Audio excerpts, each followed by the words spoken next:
10 साल की पिंकी अपने स्कूल की ओर तेजी से जा रही थी। आज मैं फिर लेट हो गई। मुझे आज फिर टीचर डांटेंगी। चलो कोई बात नहीं, मैं टीचर से माफ़ी मांग लूँगी। ऐसे सोचते हुए पिंकी अपने स्कूल पहुंच जाती है। स्कूल की टीचर पिंकी को देखकर कहती हैं, पिंकी तुम आज फिर लेट आई हो। और हाँ, आज क्या बहाना है तुम्हारे पास? बहाना नहीं है मैडम, माँ की बहुत तबीयत खराब है। मेरी माँ दूसरों के घर जाकर काम करती हैं। बीमारी के कारण माँ काम पर नहीं जा रही हैं, इसी वजह से मुझे जाना पड़ता है। इसीलिए मैं स्कूल आने में लेट हो जाती हूँ। सॉरी मैम, इस बार मुझे माफ़ कर दो, मैं कल से ध्यान रखूँगी। ठीक है, आज तो मैं तुम्हें माफ़ कर रही हूँ। अगर कल से लेट आई तो तेज़ धूप में खड़ा करूँगी। इस तरह पिंकी क्लास में आ जाती है और अपनी पढ़ाई शुरू कर देती है।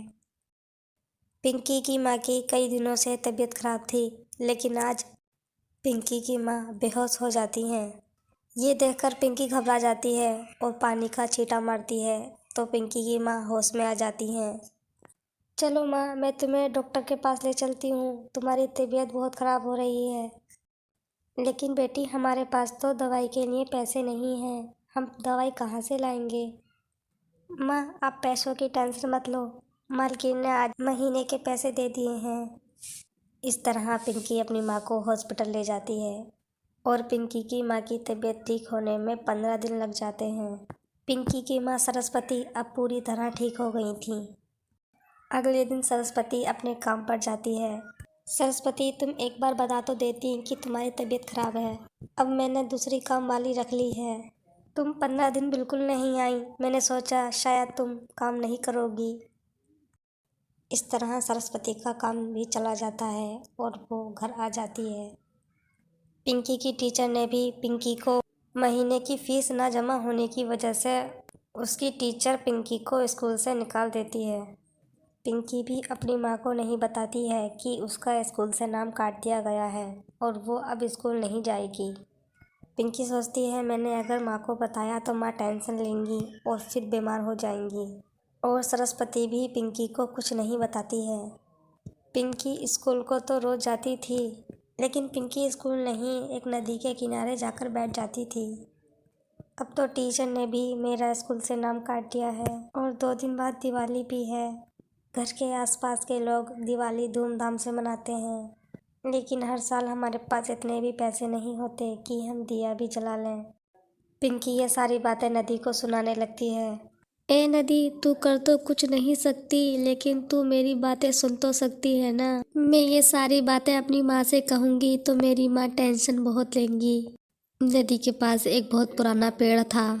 वो पिंकी की सारी बातें सुन लेता है और उसे छोटी सी बच्ची पर ख्याल भी आ जाता है।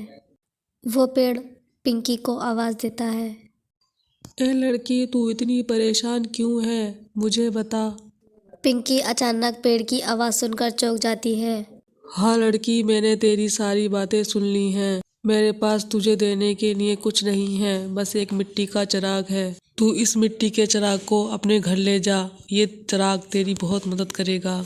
ये बहुत पुराना चिराग है, इसे जो भी तू परेशानी बताएगी ये तेरी ज़रूर मदद करेगा।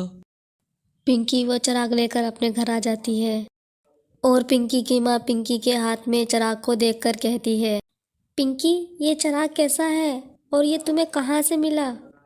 माँ, नदी के पास एक बहुत पुराना पेड़ है, उसने ये चिराग मुझे दिया है और कहा है जो भी तुम इससे मांगोगे वो ये चिराग दे देगा। माँ, चलो एक बार कोशिश करके देखते हैं। पिंकी उस चिराग से 2 प्लेट खाना मांग लेती है। ए मिट्टी के चिराग, हमें 2 प्लेट खाना चाहिए। चिराग पिंकी की बात सुनते ही 2 प्लेट खाना दे देता है और पिंकी और उसकी माँ खाना खाकर सो जाते हैं। अगले दिन पिंकी की माँ पिंकी को सारी बात बता देती है।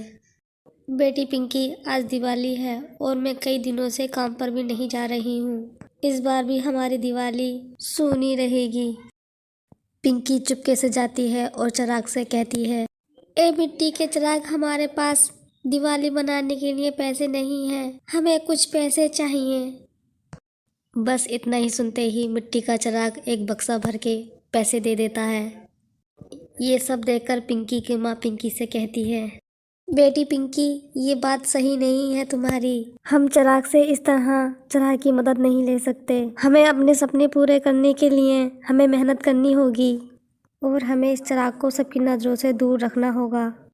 तभी चिराग बोलने लगता है, पिंकी, जब भी तुम्हें मेरी ज़रूरत पड़े तो तुम उस पेड़ के पास चले जाना। मैं तुम्हारी मदद करने आया था और जो पैसे मैंने तुम्हें दिए हैं, इन पैसों से तुम अपना कोई बिजनेस शुरू कर लो ताकि किसी को कोई शक ना हो और तुम्हारा काम भी अच्छा चलता रहे।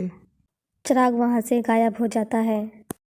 पिंकी और पिंकी की माँ धूमधाम से दिवाली मनाती हैं और अगले दिन पिंकी की माँ एक छोटा सा ढाबा खोल लेती हैं और इस तरह वो खाना बेचकर उनके कुछ ही दिनों में हालात ठीक हो जाते हैं।